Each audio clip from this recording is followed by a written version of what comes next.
It's 3 in the morning. You wake up. The room is completely dark. And something feels wrong. Not wrong because of anything specific you can point to, just wrong. A low current of unease, a reluctance to move, an acute awareness of the silence and what might be in it. You're an adult. You know, logically, that there is nothing in the room with you. The house is locked. You are perfectly safe. But the feeling doesn't care about your logic. It predates your logic. Fear of the dark is one of the most universal experiences in human psychology. It appears in every culture. It is most intense in children, but never fully disappears in adults. It shows up in mythology, religion, and language across every civilization that has ever existed. Night is evil. Darkness is danger. The monster lives under the bed. These are not arbitrary metaphors. They are memories. Ancient, biological, accurate memories, written in your nervous system by 2 million years of very good reasons to be afraid of the dark. Let's be specific about what ancient humans were dealing with when the sun went down. Leopards. They are ambush predators. They hunt primarily at night. Their eyes contain 6 times more rod cells than human eyes, giving them exceptional night vision. In East Africa, where Homo sapiens spent most of its evolutionary history, leopard predation on hominids is well documented in the fossil record. At Swartkran's cave in South Africa, paleontologist C.K. Brain spent decades analyzing puncture marks on early hominid skulls. His conclusion? 2/3 of the deaths showed evidence of leopard predation. The pattern of puncture wounds matched leopard canines precisely. Lions, spotted hyenas, crocodiles near water at night. These animals are faster than you, stronger than you, and can see in conditions where you are essentially blind. After dark on the African savanna, you were not at the top of the food chain. You were prey. Here is the core biological problem. Humans are diurnal animals. We evolved to operate in daylight. Our eyes have 2 types of photoreceptors, cones and rods. Cones give us high-resolution color vision, but they require significant light to function. Rods are more sensitive to low light, but provide only grainy, monochromatic images. Most nocturnal predators have a reflective layer behind their retinas called the tapetum lucidum.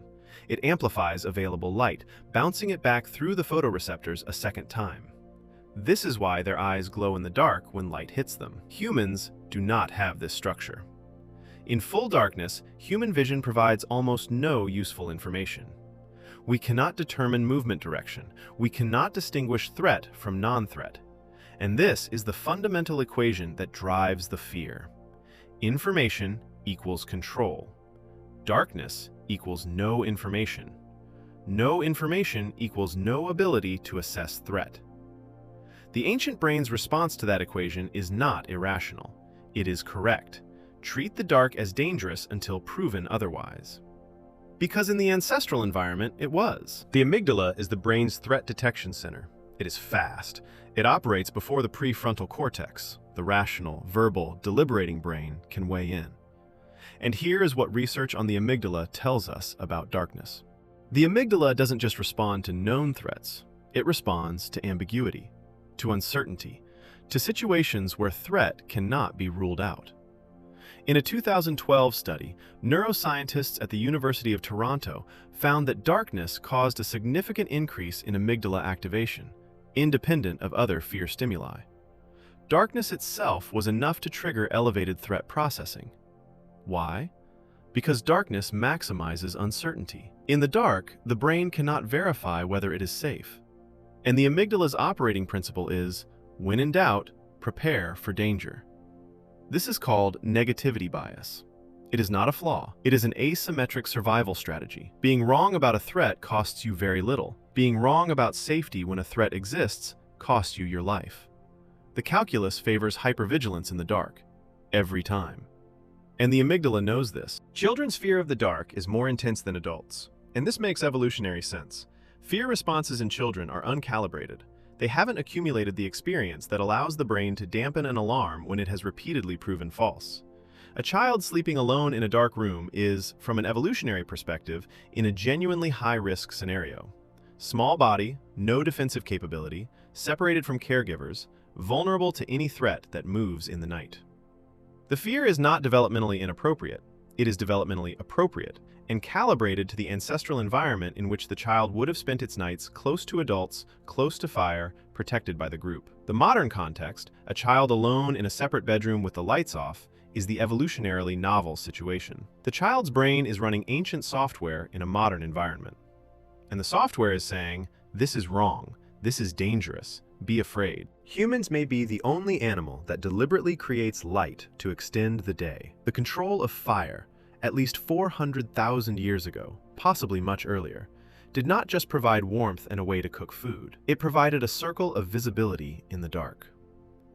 Primatologist Richard Wrangham at Harvard has argued that fire fundamentally restructured human life, not just cooking-wise, but socially and psychologically. The campfire made it possible to stay awake, think, plan, and communicate after dark without the vulnerability that darkness previously imposed. The circle of firelight was a safety perimeter.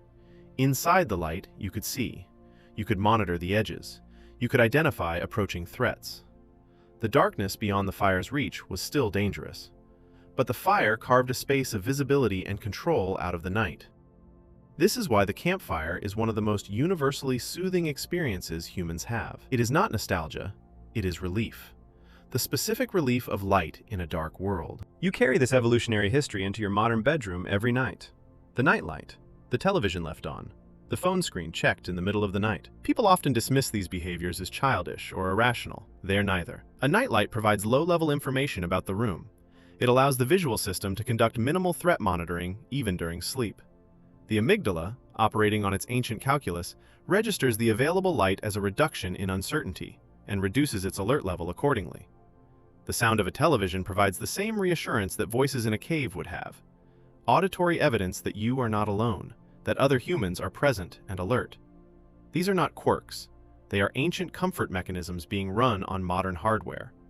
Your brain is trying to recreate the conditions it considers safe: light, proximity to others, auditory evidence of a functioning group. So the next time you wake at 3 in the morning and feel that low current of unease in the dark, know that you are not being irrational. You are being ancient. You are running a program that ran in your ancestors every single night for 2 million years. A program that kept small, slow, visually limited creatures alive in landscapes shared with animals that could see in the dark and were very, very good at killing. The program works. The evidence is that you exist. Every human being alive today is descended from people who treated the dark as dangerous. The ones who didn't leave as many descendants. Your fear of the dark is not a weakness. It is a 200,000-year-old inheritance from people who survived the night. All of them, every single night. Until you.